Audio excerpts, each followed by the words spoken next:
Boa tarde. Estamos aqui recebendo Jonatas Randal da Silva, ele que é bacharel em Direito e secretário do Centro de Inovação e Tecnologia, Secretaria de Inovação e Tecnologia de Barueri. Referência nacional em Smart Cities. Implantou o Barueri Sem Papel e recebeu o prêmio Inova Cidade 2025. Seja bem-vindo, Jonatas. Obrigado, Valéria. É um prazer, uma honra estar aqui com você para compartilhar um pouquinho das nossas experiências aqui em Barueri, cidade que você conhece. Que eu conheço. Então, hoje nós faremos mais uma prévia para o encontro do dia 28 de agosto, o Futuro das Cidades, né?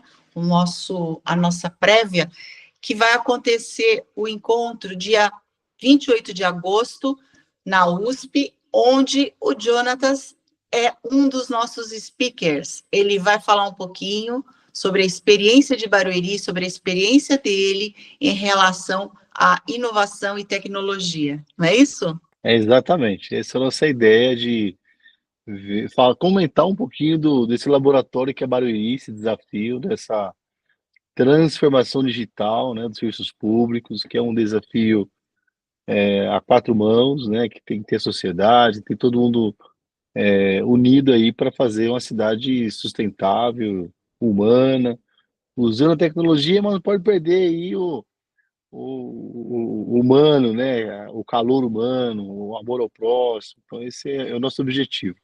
Muito bem. E eu acho que isso tem tudo a ver com o nosso Centro Internacional de Desenvolvimento e Inovação de Cidades Mil, que você já conhece, você já ouviu falar. Sim. Eu faço parte desse centro como pesquisadora e nós vamos iniciar agora algumas perguntas para você, que são relacionadas a esse trabalho maravilhoso que você faz. Tá bom, vamos lá. Jonatas, quais os principais projetos da Secretaria de Inovação e Tecnologia de Barueri?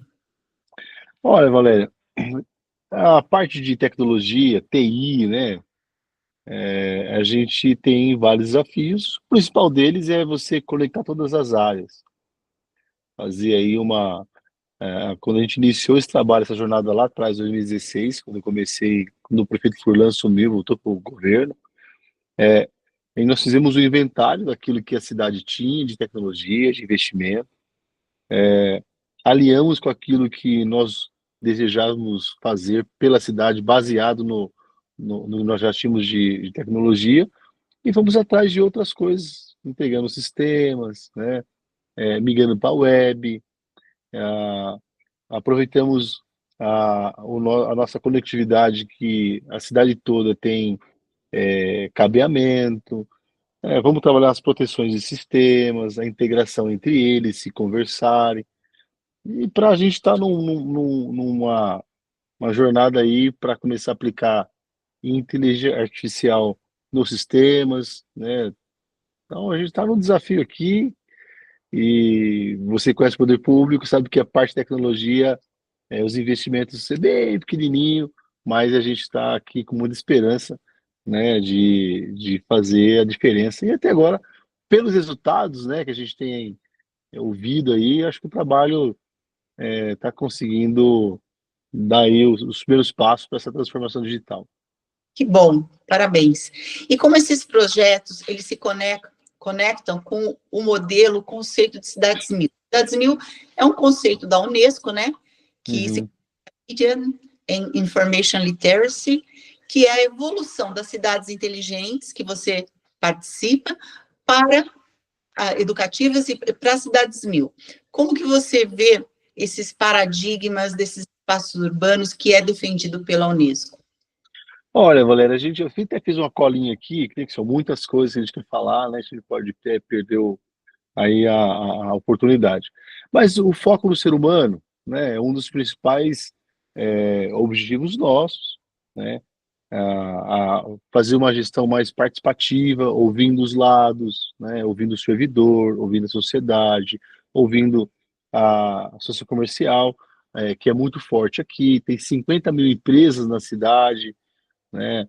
Essas 50 mil empresas, elas precisam de atenção. integrando com sustentabilidade, né? Então a gente tem esse desafio.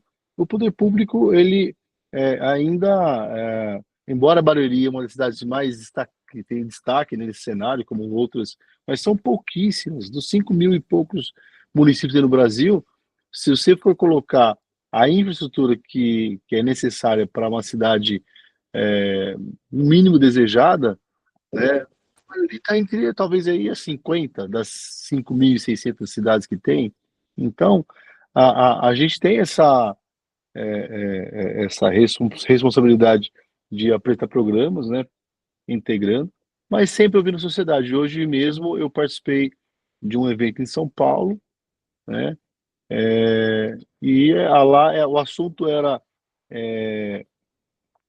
reforma tributária e aplicação da IA. E aí eu estou vendo as empresas se preparando, e lá eu vi que era uma queda de braço, porque eles eram uma empresa que queria apresentar para um projeto de TI, IA, fazendo leitura de dados abertos, para a empresa pagar menos impostos. O poder público, ao contrário, quer fiscalizar para as pessoas pagar o que é devido, né? Então você vê que se não houver uma um encaixe, né, dos dois lados, porque o poder público tem que querer só que a parte dele, e o privado, ele tem que também dar a César o que é de César. Então, a gente tem, sim, é, essa visão, né? A gente tem feito treinamento nos servidores, né, que é uma coisa que é muito importante, preparar o servidor público para essas inovações.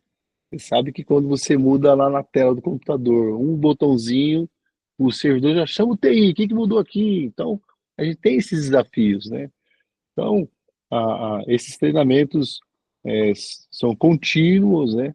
É todo dia, toda hora, toda vez que aparece uma coisa nova, nós fazemos trabalho de aderência e tem dado resultado. Eu estou muito feliz com os resultados que têm aparecido até agora. Que bom. A alfabetização midiática e informacional implica em ações que possam educar as pessoas, os jovens e as crianças em trabalhar, em poder acessar a mídia com segurança, com ética. Quais as ações que Barueri empreendeu nesse sentido para educar o pensamento crítico, o combate a discursos de ódio, fake news? Existe algo real que esteja sendo...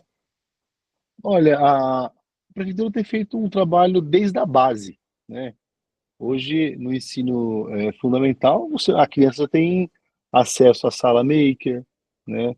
A sala WIT, ela já tem logo no início da escolarização, o acesso às plataformas digitais de forma educativa, né? A prefeitura tem essa preocupação e na preparação, que é o principal aqui, é do corpo docente, e acho que tem que ser esse profissional que tem que preparar, porque ele é uma pessoa diante de uma sala de aula com 35 alunos. Então, ele é o multiplicador. Então, a prefeitura tem feito, sim, uma capacitação com esses profissionais, integrando as plataformas educacionais. Aqui tem o uso da ferramenta Google for Education, né, que ela facilita muito a informação de forma qualificada. Então, embora a gente a gente sabe que a internet é uma grande praça pública, né, e você tem informações de tudo quanto é jeito. Só que o poder público faz a parte dele, né? Educando, falando, trazendo o assunto à tona, falando o que a sociedade está se enganando. Então, a educação é fundamental. E lá na base, né? O aluno precisa ter acesso de forma controlada, orientada lá na base. Mas você sabe, Valéria, que qualquer um que tem um smartphone no celular e uma conexão com a internet, você não, ela está sujeita aos ataques, né? A gente faz a nossa parte, fazendo feira, projetos, Olimpíadas de robótica, por exemplo, para trazer a garotada para esse mundo da tecnologia, mas ainda é muito pouco para o que precisa ser feito. Imagino que sim.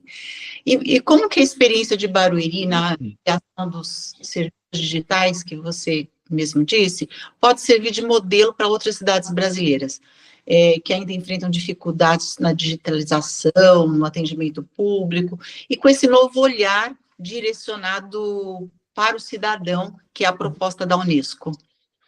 Olha, uma infraestrutura robusta é o que mais é o que precisa ser feito, né? A experiência nossa aqui mostra que se você não tiver uma infraestrutura, desde a preparação de equipamento, de garantia de conectividade, garantia de proteção dos dados, e se você não tiver essa capacitação em camadas, o acesso, isso tem que ser trabalhado, né?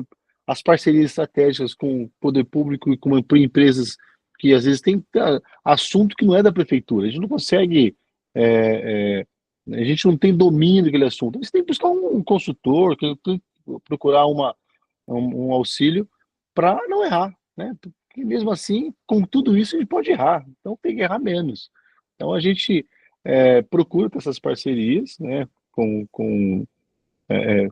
um foco nos resultados, né? De outras experiências e tem dado certo. Que bom. Um programa que fez muito sucesso na sua gestão é o Barueri Sem Papel, não foi isso? Uhum. Sim.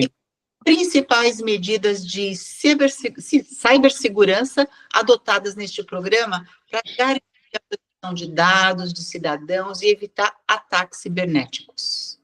Olha, isso é um assunto que é bem recorrente, né? Quando se fala em tecnologia, um sistema, que todos os seus dados e informações estão no sistema, todo mundo tem aquela pergunta e aquela dúvida. E a segurança? Quem está vendo o que está sendo colocado lá?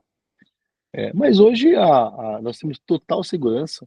Primeiro, quando você escolhe o parceiro, né? Hoje, o Boletim em Papel é um trabalho da empresa Softplan, né? O programa chama Solar, e ele foi um desafio, conseguimos implantar isso em plena pandemia, né? A, tem total proteção do sistema, né? Já houve tentativa de ataque, o máximo que eu tenho aqui é uma oscilação de rede, né? Que, infelizmente, a nossa internet no Brasil não é aquelas coisas que a gente gostaria que fosse. Mas, buscando parceria com os especialistas, né? Na área de cibersegurança, é, sempre evoluindo na infraestrutura de forma segura. Por exemplo, é, é, quando a gente começou a falar de data center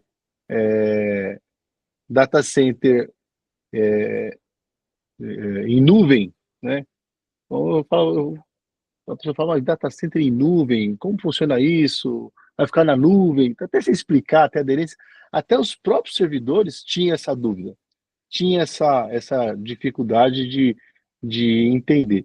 E foi com aderência, com trabalho, com o outro, que nós fomos trazendo isso para a pauta, e hoje a gente conseguiu, né, ter aí uma evolução muito grande, e posso dizer que 80% dos serviços públicos hoje, eles estão sistematizados e integrado. Eu já consigo trabalhar com análise de BI, né, de forma preditiva. Então, você tem um Big Data que eu sei qual é o cidadão que está utilizando cada tipo de serviço. Na área social, que você conheceu bem, que tem muitos programas que você implantou aqui, né? Hoje é possível ter o status cidadão. Eu sei a pessoa, o que ela usufruiu, né, da rede pública, o que ela fez, com aquilo que a prefeitura, com aquele benefício, tudo com base em dados. Então, nós estamos no desafio na parte de minerar esses dados, né? Por isso que uma coisa também que é importante falar aqui dessa estrutura, Valéria, não adianta eu fazer a transformação digital dos serviços públicos, colocar tudo na web, e o cidadão de bem, aquele que tem não tem poder aquisitivo, então não tem o pacote de internet no celular dele, né? E ele não tem acesso à rede. Então houve essa preocupação nossa, e aí, na época, o prefeito Furlan nos autorizou a colocar em mais de 200 pontos na cidade, espalhada na cidade, Wi-Fi gratuito, no programa habitacional, que você conhece muito bem, os apartamentos, são 5.800 apartamentos, colocamos internet gratuita para o cidadão que mora lá, que sabe que pessoas de baixa renda, que vive de Bolsa Família, que R$ 100 um pacote de internet ou R$ 80 vai fazer falta no orçamento dele.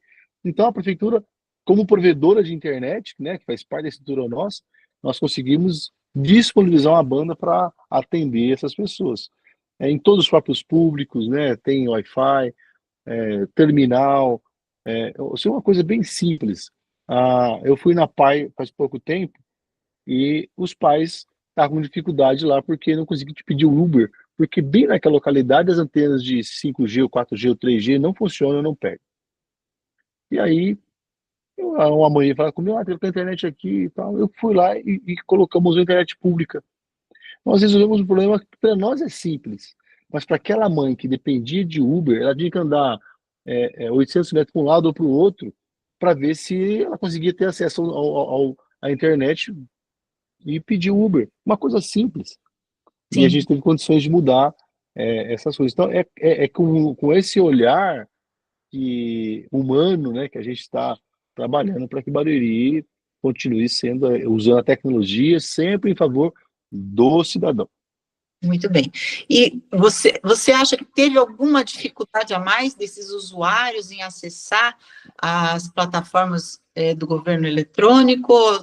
Você acha que foi normal? Não teve nenhuma dificuldade? Valéria, sempre tem, né? Tecnologia não tem jeito. Bom, nós estamos tentando conectar aqui, né? Antes da nossa live aqui, a tecnologia de algum jeito porque não saiu o som. Uhum. Imagina isso para uma pessoa leiga, né? Ela parou o mundo para ela parou diante daquela dificuldade. Então, essas coisas é natural ter e vai ter sempre. Mas essa transformação digital na nossa vida, ela já mudou e tem coisas que as pessoas não perceberam. Exemplo, banco. Eu pergunto aqui para os nossos amigos que estão nos assistindo, quantos deles foram no banco essa semana? Não precisa, tem um smartphone, vai no telefone aqui, ó. Não precisa ir lá. As agências físicas estão fechando.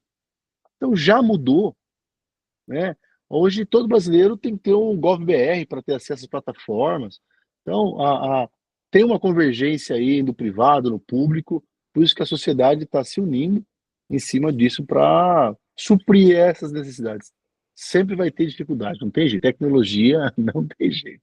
É irreversível, né, Randall? É irreversível, exatamente. E me diz uma coisa, na sua visão, a gente fala muito hoje sobre sustentabilidade urbana, redução de impacto ambiental. Na sua visão, de que forma as soluções das Smart Cities, da GovTech, pode ser mais inclusiva e humana para a gente contribuir com essas metas de sustentabilidade urbana e redução de impacto ambiental, de acordo com o nosso conceito de cidades mil, que o foco é o ser humano? Olha, tecnologia com propósito, né? Acho que isso aí é essencial. Tem que ter um propósito, né? A educação ambiental de forma estruturada, digitalizada, tem que ter isso, tem que ter essa participação, tem que ter essa conscientização, com os modelos sustentáveis, né? O Boris do Papel, por exemplo, são toneladas de papel economizado só na digitalização dos documentos. Antigamente tinha galpões e galpões, hoje não, você está tudo numa nuvem, né? Como se você consegue vai cair na minha cabeça, né? Mas não, a tecnologia ela vai trazer essas coisas. Ouvir mais o cidadão, né? Cara, porque o nosso principal cliente, ou o principal objetivo, o principal propósito da tecnologia é o cidadão, é a melhoria dos serviços públicos. Então, a participação dele, né? E a gente, quando coloca uma tecnologia, eu vou para a rua para ver as pessoas usando, porque eu quero entender se ela está com qual a dificuldade, né? Nós acabamos de fazer uma atualização no aplicativo da ouvidoria, porque nós entendemos que as pessoas, elas tinha muita escrita, né? E, na verdade, as pessoas, elas gostam de ver a figura, e se identifica o assunto na figura. Eu falei, pronto, gente. Pronto, resolveu o problema.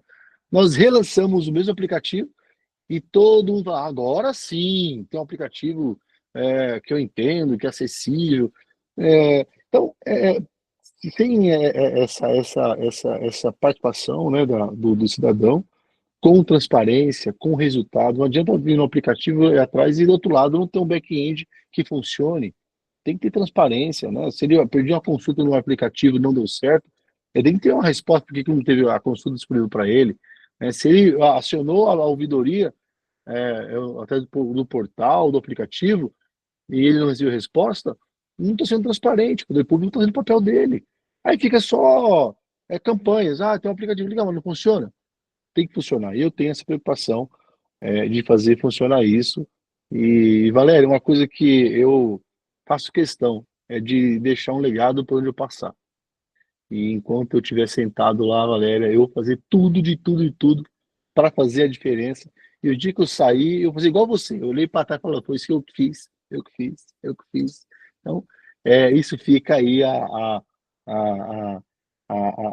para a história contar, né? Muito bem. E você falando sobre tudo isso, então quer dizer que é uma questão de comunicação também, né? Com os Também. Ele prefere as imagens. Talvez esse seja mais um desafio. E aí, falando em desafio, como que você via o futuro das cidades?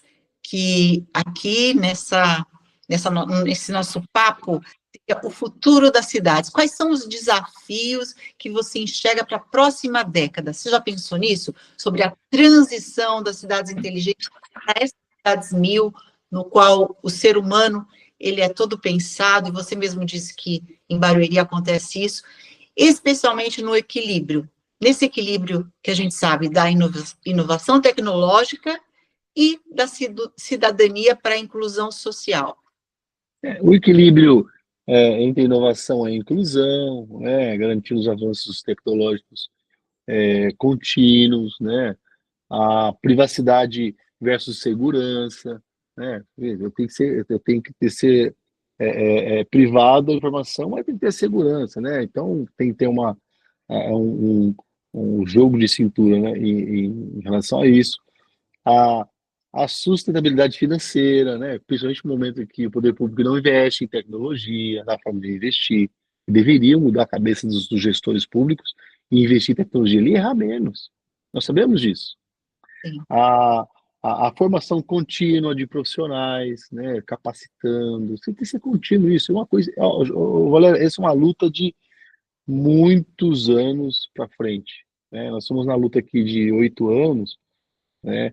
E um dado aqui, nós estamos há 8 anos implantando o prontuário médico eletrônico, por exemplo, e eu não tenho todos os módulos implantados, porque eu tenho dificuldade na aderência lá na ponta, Entendi. entendeu? Então, a governança participativa é importante, né? Estamos governando para quem, né? Bom, Então, tem que ter participação deles. Esse é um desafio, esses são grandes desafios. grande desafio. E esse desafio, você mesmo falou que inicia na educação de base. Para a próxima década, a gente ouviu muito esta semana sobre o abuso, adulterização, é isso? É isso. Isso. E o que Barueri poderia fazer junto com a educação para evitar ou para mitigar os efeitos que isso pode trazer? Você acha que poderia ter uma parceria para até fazer uma alfabetização midiática com essas crianças, para eles terem um acesso responsável e ético? Olha, Valéria, eu acho que esse é um assunto tão profundo que a base não fica só na educação, sala de aula, com educação, poder público, fica na educação dos pais. O que tem que se trabalhar são as famílias têm que saber o que o filho faz, porque na escola o professor vê. E em casa, quem está vendo? O garoto está lá no celular, trancado no quarto, fazendo o quê? Ele tem amizade com um adulto, o adulto ele faz uma brincadeira que o adulto está com uma intenção diferente da dele, ele está na pureza da idade e nem sabe que está sendo abusado. Tem que ter essa conscientização os próprios pais.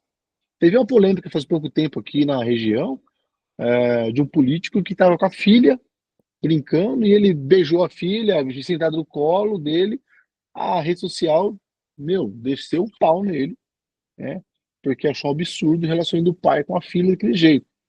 Eu acho que ele pode até ter, mas ele tudo que ele errou de colocar na rede social. Então as pessoas elas acabaram é, criticando muito ele em relação a isso, exatamente porque a sociedade não está preparada para isso. Só que tem outras coisas que, como teve toda essa levantado esse tema, foi até por um influencer, né, que trouxe à tona isso, que eu vi até o presidente do Congresso Nacional também acordar para isso, mas isso sempre existiu, né? Então, tem que ter uma conscientização de base. Ah, eu não ouço mais falar no projeto da primeira infância, que era a preparação dos pais. Os pais tinham que participar da primeira infância. Hoje a criança já nasce com o celular na mão, né? Verdade. Então, como que eu vou controlar isso? Isso não é papel só do poder público. Isso é um papel da sociedade num todo. E tem que buscar parcerias com pessoas que estão preparadas para capacitar desde a família, o professor, o funcionário, o policial, a pessoa que está gerando conteúdo na internet. Às vezes a pessoa está gerando conteúdo, ela nem tem noção do que está cometendo. Tem que ter essa conscientização. Verdade. Então, a gente tem essa consciência e nós estamos buscando parcerias. Eu sou muito adepto a isso, a parceria. É um assunto muito novo, né? A gente fica até com medo de falar, né? Porque você tem que estudar mais sobre o assunto, porque é um assunto muito sensível, né? Então, não passar um pouquinho do limite. Então, o onde agora é só de ouvir, né? Falar, olha, vamos ouvir sobre o assunto, vamos ver quem está falando com propriedade, né? Eu acho que o assunto não pode só ficar num influencer, né? Esse assunto tem que ser discutido em todas as classes sociais, em todos os grupos de estudos, e trazer isso para a nossa realidade, e aí fazendo aí o papel, né, da alfabetização digital das pessoas. Precisa ter. E vocês estão de parabéns, né, de um tema tão inovador, que desafiador, né? E conta com a gente aqui. O que eu puder fazer para ajudar, e eu estou ansioso para nossa palestra aí em loco aí, que chega logo logo, dia 28, né? Dia 28, estaremos com Jonatas Randall, que deu uma palhinha sobre o conhecimento que ele tem. Teremos mais assuntos semanalmente até o nosso encontro, nosso segundo encontro de cidades inteligentes para cidades mil. Nós teremos outros bate-papos aqui. Eu queria te agradecer pelo seu tempo, pela sua disponibilidade e pelo conhecimento que você compartilhou conosco. É um prazer, uma honra, e estou à disposição. E quando tiver projetos bons aí, traz para cá. Muito obrigada. E de nada, Valéria. Valeu. Tchau.